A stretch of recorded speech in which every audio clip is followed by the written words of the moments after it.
Wow, another win. You're unstoppable right now. Heh, I guess you could say that I'm...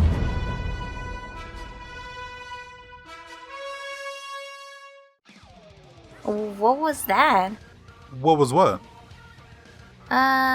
Nothing.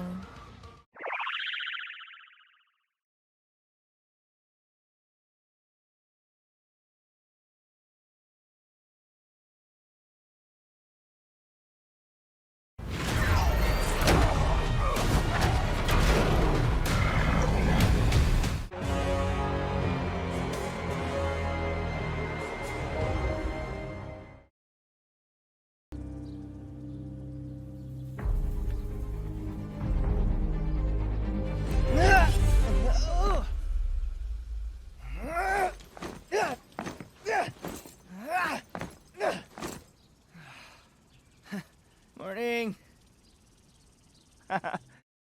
Alright, thoughts on Invincible, here we go. Created by Robert Kirkman, the same guy that created, anyway, moving on. This show wasn't even on my radar until a few weeks ago. I kept seeing the think mark meme all over Twitter and Reddit, and I thought it was funny just seeing the sheer dedication alone that people have to mix with other games and scenarios. Eventually, what pushed me over the edge and made me decide to check out the series was because I saw the train scene on Twitter. I saw it and instantly thought, maybe just one episode. And then a few hours later, I had ended up binging the entire first season. But really quick, before I start to summarize the show, I want to talk about some amazing voice acting talent. When the series first released, I kept seeing a lot of memes between Omni-Man, aka Nolan Grayson, and J. Jonah Jameson from Spider-Man. At first I was like, yeah, they do kinda look alike. But not only that, a little later I did find out that Omni-Man is actually voiced by J.K. Simmons. And I was like, you serious? J.K. did an amazing job voicing Omni-Man, and it's thanks to his performance that Omni-Man is my favorite character in the show. The next standout voice acting comes from Steven Yeun. You know, Glenn from The Walking Dead. You know, that zombie show with the god tier writing that totally isn't being milked at all, dude, not even slightly. So, yeah. Anyway, back to it. The idea of the show is that it's framed as a standard Saturday morning superhero show, kinda like the Justice League, X-Men, or the Teen Titans if you're really cool. The first thing that you'll recognize from Invincible is that it manages to capture the aesthetic of a standard Saturday morning superhero show. But unlike those shows, Invincible is more graphic and mature in nature. The writing is pretty okay for the most part. Me personally, I didn't care for many scenes unless they included Mark and his dad, Nolan Grayson, aka Omni-Man. And already, as you can see, that's a pretty interesting dynamic, but it only gets better. But we'll get to that. The first episode is mainly about seeing a normal day in the life of this unique family. Mark, the main character, shows his frustrations of being a late bloomer and not getting his powers as fast as he would like. But then...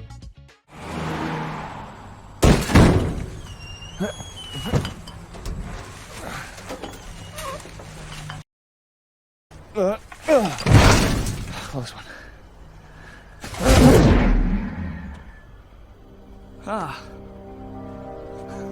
It's about time. We also get to meet the Guardians of the Globe, which is pretty much the Justice League. We see them beating up some bad guys, we get some school of life shenanigans, we get to meet the possible love interest, we even get some backstory as to where Nolan came from. When our people come of age, we leave Viltrum and venture out into the galaxy, using our abilities to help lesser developed worlds. I volunteered to relocate to Earth and be its sole protector. That's when I met your mother. And we eventually had you. You know, pretty much what you'd expect from a coming-of-age superhero show. But then, wait. So at this point, I'm about to get into spoiler talk. If I had to give you my thoughts right now as to why I think you should check out the show, I would say that it's a pretty okay show. There were definitely some parts in this show that annoyed me, but there were also some parts that I thought were pretty cool. The season has 8 episodes with a runtime of about 40 minutes. After I got done watching this show, it actually sparked an interest in me to go and check out the comics. And from what I've seen in the comics is that they tackle some pretty interesting stuff, so I would definitely say at least give this show a try. Alright, so what I'm about to do now is summarize the show as well as interject with my thoughts and criticisms. So if at any time you see a scene that looks pretty interesting, you can always pause this video at any time, go check out the show, and then come back and watch me talk about it. So like I was saying, the show is fairly standard up until the last 10 minutes when all the Guardians start getting alerted and called back to their HQ. They're all equally confused as to who requested the meetup until all of a sudden,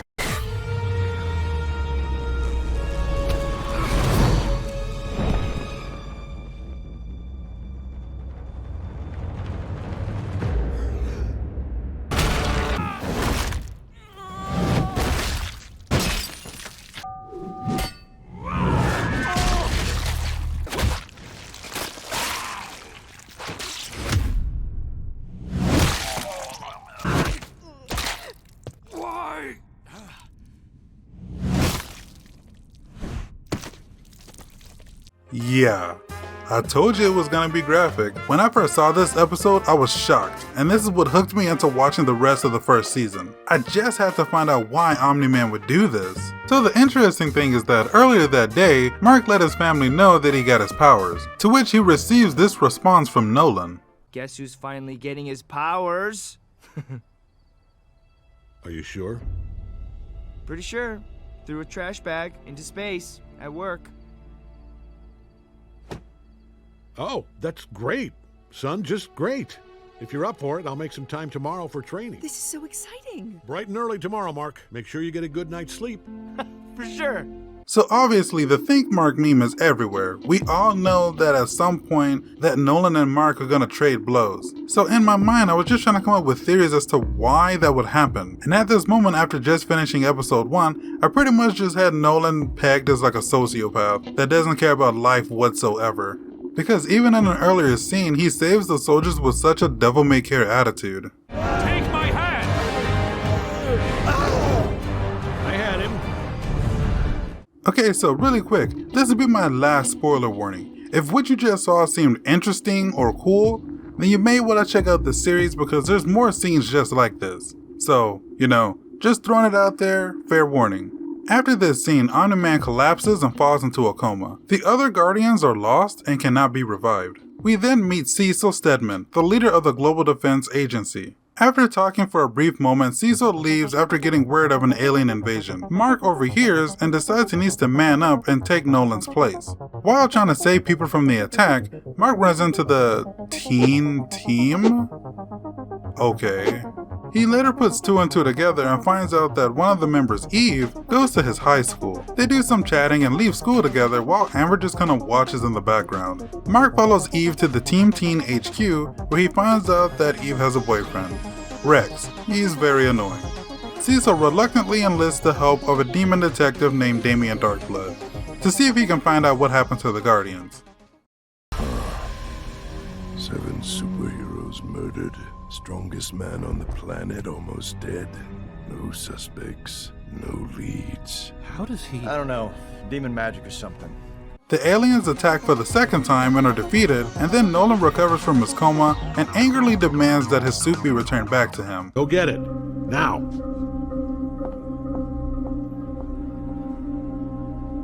The Flaxons, oh yeah, that's the alien race he keeps attacking. They come back to attack Earth for a third time, but this time the difficulty has been increased just a little bit.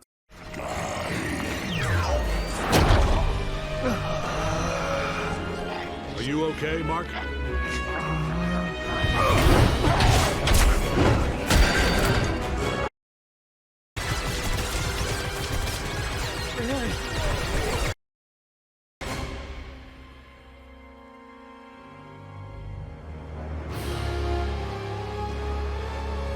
My turn.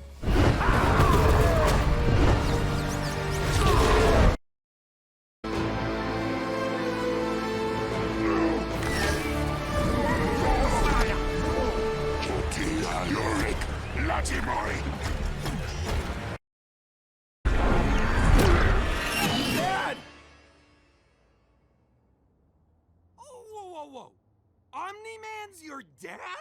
So yeah, he flies into a portal that takes him to the Flaxen world, where he proceeds to radiate Saiyan-like energy and demolishes all life on the planet. After leaving the planet in ruins, he holds some scientists hostage so that they can create another portal for him to leave. And then he just kills them anyway, it's hilarious. They have a funeral for the fallen Guardians, and Damien starts to make it pretty obvious that he suspects Nolan of killing them, which isn't the smartest idea.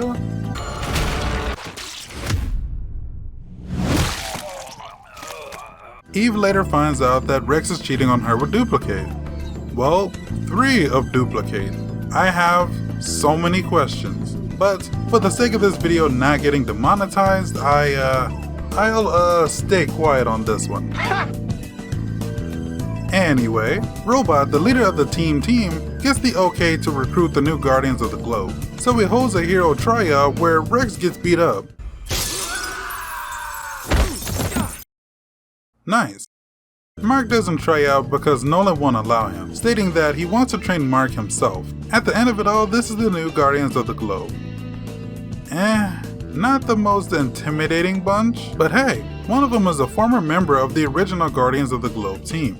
So obviously, he's probably gonna have a large influence on the team and maybe they'll listen to his veteran advice. Later, Mark is hanging out with Amber, the love interest from before, when he gets contacted by Cecil that there's a threat at Mount Rushmore and he needs to take care of it. Mark and Eve deal with the threat, and Mark returns back to see a mad Amber upset that he kept her waiting. A first time of many. Meanwhile, Rex tries to apologize to Eve, but she rejects him. Feeling heartbroken, she goes and seeks out Mark to see him smooching it up with Amber.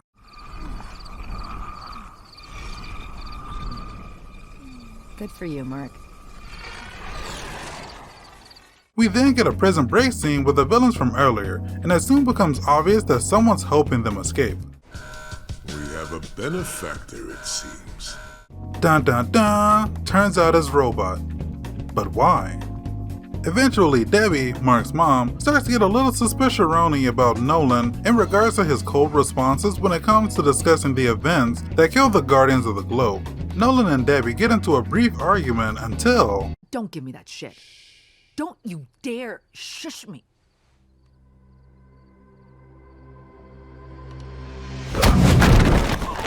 Nolan! Sorry.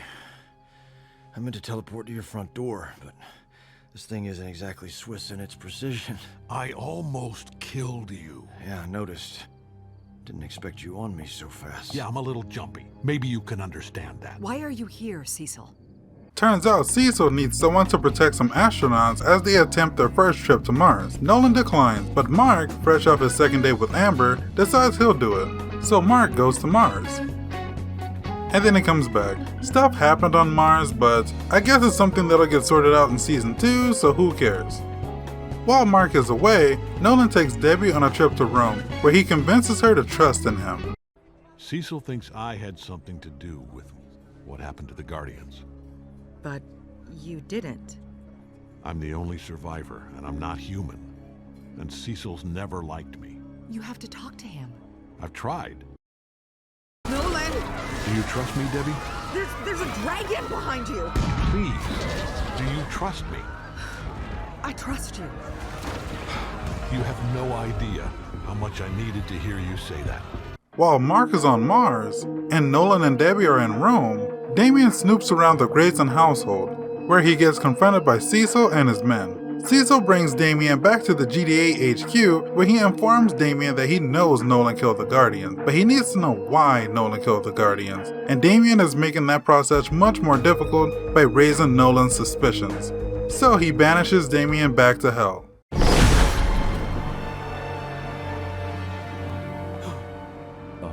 Oh, now you care about the demon? He's not dead, he's just back in hell. Isn't that worse? Debbie's suspicion reaches an all-time high when she finds Damien's notepad that he stashed for her to find, which leads her to finding Nolan's bloodied suit from the fight with the Guardians. Mark promises to help Amber volunteer at a soup kitchen, but he gets held up helping some dude named Titan take out a crime boss named Machine Head, much to the disappointment of Nolan, who thought the whole thing was beneath Mark. The Guardians show up to hell, but they all get smacked up pretty good, with Black Samson, Monster Girl, and Mark getting the worst of it. The crazy thing is that Nolan was there and witnessed the entire thing, but never decided to step in. They eventually muster up the power and are able to defeat the gang of thugs. The GDA shows up to retrieve the injured heroes while swiping some of Mark's blood, to do some testing on to maybe figure out a weakness of Nolan. After 6 days of recovering, to make up with Amber, Mark decides to take her and William on a trip to Upstate University. While hanging out, the group get attacked by a cyborg, and Mark ditches to go get into his invincible outfit. During the fight, Mark manages to remove the cyborg's helmet, causing it to see its reflection, and then it kills itself. Mark switches back to his normal clothes and starts getting chewed out by Amber for being cowardly. She's upset and literally goes to a party to hit on another dude. Debbie, in another scene, takes the suit to Rosenbaum, a guy that makes suits for heroes, where through the power of technology they find out that Nolan has the blood of the other Guardians on his suit, therefore confirming that Nolan did kill the Guardians. Debbie, I'm too scared to tell anyone. The Mahler twins cut a deal with the robot to create a new body for him to transfer his consciousness into. But while doing that, they have the idea to exhume the body of the immortal so that they can resurrect him. Yeah, right, man. If it was that easy, I'm pretty sure Cecil and the GDA would have found a way to do it. It's gotta be something super complicated. We then get a scene of Debbie confronting Nolan with the bloody suit, where she accuses him of killing the Guardians. You need to trust me. If you can do that, we'll be okay. Mark II, everything will be fine. Trust you? How could I possibly trust you now? They were good people. They saved lives. They had families. You killed them. I had no choice. I don't believe that. You said you wanted to tell me months ago, but you're still not telling me now. No, I don't trust you. Not anymore. You broke that. Get out of my house!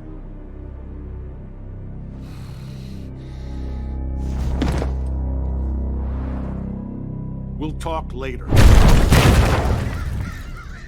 In another scene, we see that Mark and Amber are still at odds with each other, and he decides to do the one thing that he knows will fix this situation. Oh my god. It's okay. This is why I'm always late or why I don't show. Because I'm off saving lives or stopping some bad guys or going to Mars. I wanted to tell you so many times. Did you hear what I just said? Ugh, I know you're a superhero. You know? You know? See? And just like that, it fixed everything. Wait, what? She knew? I'm not an idiot. I figured it out weeks ago. Then why are we fighting? We're fighting because you lied to me. You made me feel stupid and unimportant. It's a secret identity. And because you don't trust me. I'm trusting you now. Oh my god. I mean, it's cute you think that's enough. But Amber! Whoa. This doesn't make any sense. The whole point of a secret identity is to be secret. This isn't like some selfish thing. You're doing this to protect your loved ones from danger. Why would Mark tell Amber something that huge when they haven't even been dating for a year? And if she knew, why would she play mind games and trap him in such a way? Why not just sit him down and confront him with the information that you know he's invincible? And then if he lies, you guys may need to start thinking about your future together. Because if you look at it, in this scene, Mark is either a liar or a coward. Like, I totally get it. He left Amber hanging a few times. A lot of times, actually. Which is not okay.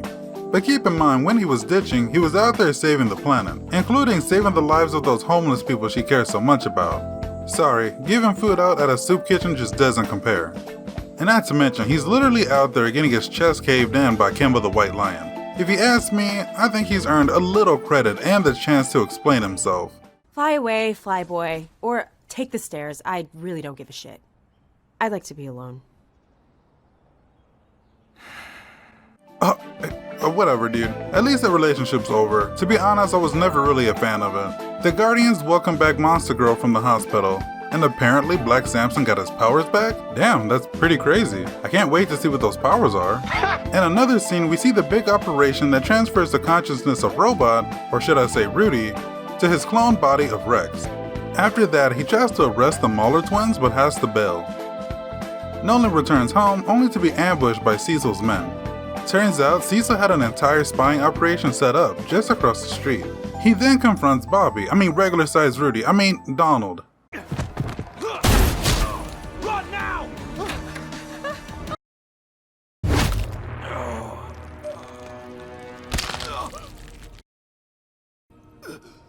It's been an honor, sir.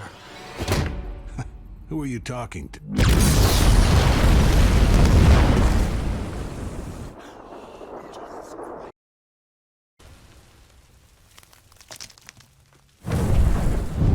Nolan continues searching for Mark while dealing with Cecil's ambushes, even at one point showing up himself to hold off Nolan. At the same time, we see that the Mahler twins are still salty, so they decide to use the obedience collar on the Immortal to get back at Robot/Rudy. I don't know, he should just be alive. He's not. You're so observant. What are you doing? Even Frankenstein needed an extra kick to come to life. Really? You think the solution is gonna work just because you put the head back on and start punching him? I'm pretty sure if it was that simple, Cecil and the GDA would have figured it out. Holy crap, it worked. Activate the collar. Immortal, you're gonna destroy Robot and the new Guardians of the Globe for us.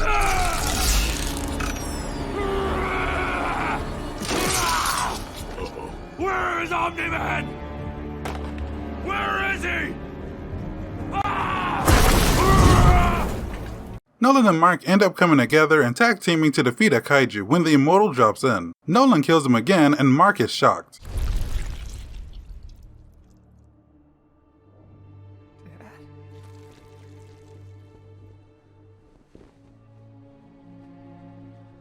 Mark.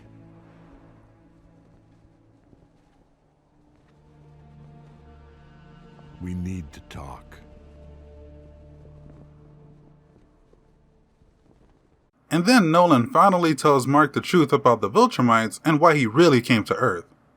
I am from Viltrum, but it's not the planet I've told you about. In order for our people to reach their full potential, we had to remove the weak from our society. By the time I was born, Viltrum was already the greatest empire in our galaxy.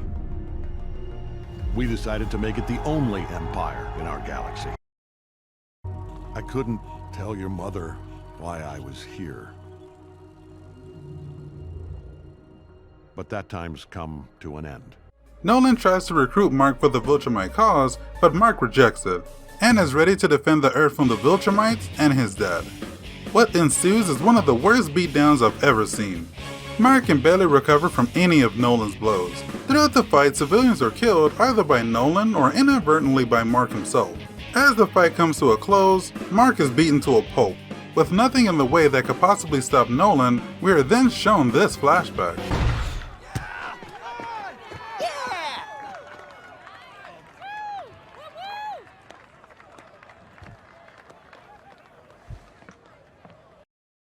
This is a waste of everyone's time. There's so much more I could be doing right now. Oh, you're gonna miss it.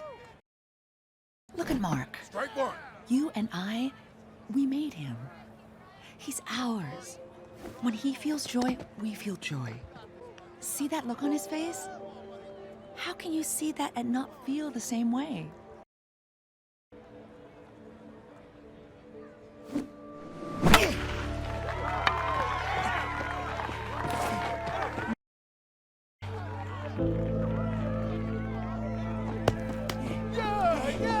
Keep going, Mark. Keep going. Come on, Mark. Go! Come on, buddy. You can do Go, it. Mark! Go, Mark! Safe. Did you see that? Did you see? Oh, that was amazing!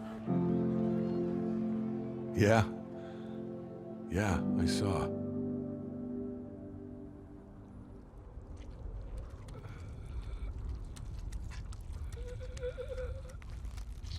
So one thing that I'm worried about is, because of the way YouTube works with their copy ID match system, hopefully I was able to get that scene across to you without it being butchered too badly. Specifically if you're someone that decided to not check out the series but instead would rather watch me summarize it for you. But if that scene wasn't tear-jerking enough, Nolan loses his will to fight and then this happens. You're fighting so you can watch everyone around you die. Think, Mark.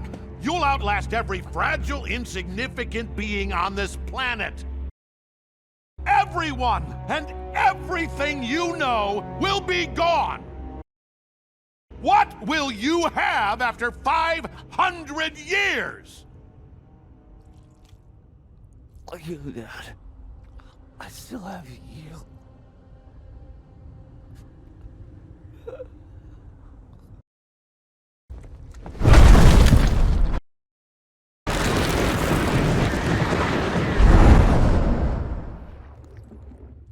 Wow, dude, that was a great way to end the fight. Perfect out of 10. Perfect. So while editing this video, I went back and decided to rewatch some episodes.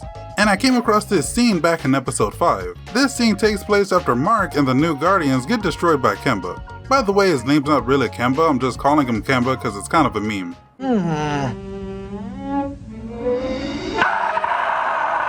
So in the aftermath of the battle, they end up swiping some of Mark's blood to do testing on it to figure out how they could possibly defeat Nolan. And then we get treated to this pretty clever scene. We've tried everything. Drugs, viruses, bacteria, prions, even nanobots and radioactives. Viltrumite cells don't give a damn. They just won't die. Well, keep trying. I got a feeling blood's still the answer. Get it? Because it was true, blood was the answer. Mark may have not been able to defeat Nolan, but he was able to stop Nolan in one way or another. Throughout this fight, I was trying to figure out how the hell Mark was gonna be able to defeat Nolan, and the way they pulled it off is pretty satisfying, to be honest. I feel like overall, this is the best way that they possibly could have ended it. As opposed to how it would have ended in any shonen anime where the main character summons the last bit of his strength and he's able to defeat someone that he was getting wrecked by the entire fight. So at this part, the first season is at its falling action, where it's just wrapping up plot points. So I'm just gonna try to breeze past this ending stuff. Debbie understandably is heartbroken and seems to be falling into a state of depression. After witnessing the entire event, as well as even hearing what Nolan's true feelings were about her. No, this doesn't make any sense. You love me. You love Mom. I know you do. I do love your mother, but she's more like a pet to me. A pet? This is the only way, Mark. Don't touch me. Mark has a 2-week recovery, healing factor, and decides to continue being a hero. He starts showing signs of having PTSD, and then... Mark! Whoa. Does this mean, I mean, if you want.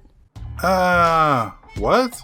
Are they really back together? After she didn't even want to hear him out and give him a chance to explain himself? After she so easily threw him away? Like, yeah, okay, I get it. The Omni-Man vs. Invincible fight was aired all over television, and you saw Mark get beat up within an inch of his life. And you possibly want to comfort him, but jumping back into a relationship solves nothing. And like, sure, they didn't state that they're 100% back together, but it's pretty obvious that they're back together. Like, Amber's actions here are so toxic. Like, obviously Mark is in a very vulnerable state, craving love and affection. This isn't the way that you should give him that. Can't you guys just be friends? Have you heard of friends, Amber? Like, let's recap really quick. Amber only seemed slightly interested in Mark in the first place because she saw him hanging out with Eve. And then she dumped him because he wasn't being honest with her. But she knew he was a superhero. If there's any lie on the planet that makes it okay, I'm pretty sure being a superhero that saves people does the job. And then after watching him get demolished by his dad, she decides it's a fine time to swoop back into a relationship with a vulnerable Mark. Like, I'm really not trying to hop on the bandwagon for the Amber hate train, but her character just doesn't really make that much sense to me. Like, she shows good qualities of being a good person. She volunteers at a soup kitchen to give food to homeless peeps. She mentioned previously that she traveled all the way to another country to help out the less fortunate. And when danger strikes, she runs in headfirst to help save people. But she's incapable of exhibiting empathy towards Mark's situation, and only comes back to Mark when he's at his most vulnerable. And also, really quick, what's up with the race swap, right? Like, I don't know why they would do that, that's just kinda weird. Oh, wait a minute. I almost forgot to mention this freaking scene. I hate this scene more than any other scene in the entire show. So at some point, Samson decides to get the gang in gear to at least be able to save some lives during the Invincible and Omni-Man fight. So they return, and then we're greeted with this scene.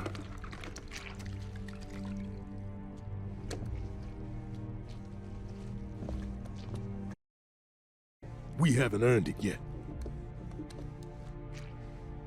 Seriously? Fuck off.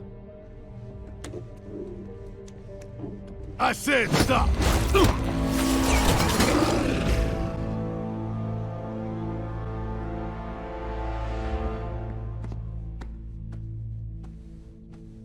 Now we look like a team. Oh, that's so stupid, dude. What even is this scene? Like, really, what's actually going on here? Are you guys gonna fight Samson, the most decorated member of the new Guardians, that even has ties to the old Guardians, over Rex, that's being incredibly difficult to work with? And not to mention, he's not wrong. Cecil says this in a previous scene. Hey, Cecil? You missed a spot?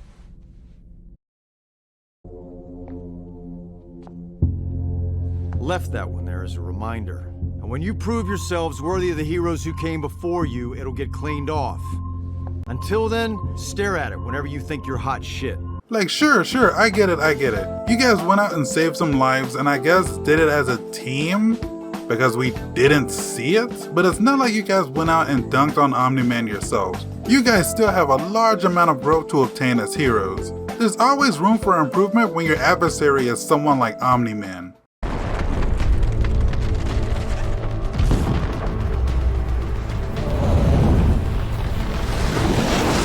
So the stain should stay, and at the very least, if it had to be removed, the character that's been slacking, whining, constantly finding himself in drama with other members of the team, and refuses to accept even an ounce of criticism should not be the person that gets to do that. I couldn't help but think this scene could have been much more powerful if, when they return back, Rex glances up at the stain, gets up, and then he looks at it. And then the other members follow his lead and also stare at it. This could have been a great character developing moment. Like right here, when things are at their worst, Rex decides he's gonna get his act together. And it could have been shown to be a great bonding moment with the team. They're now more mature and determined to be better heroes that the people need. But who cares about all of that, right?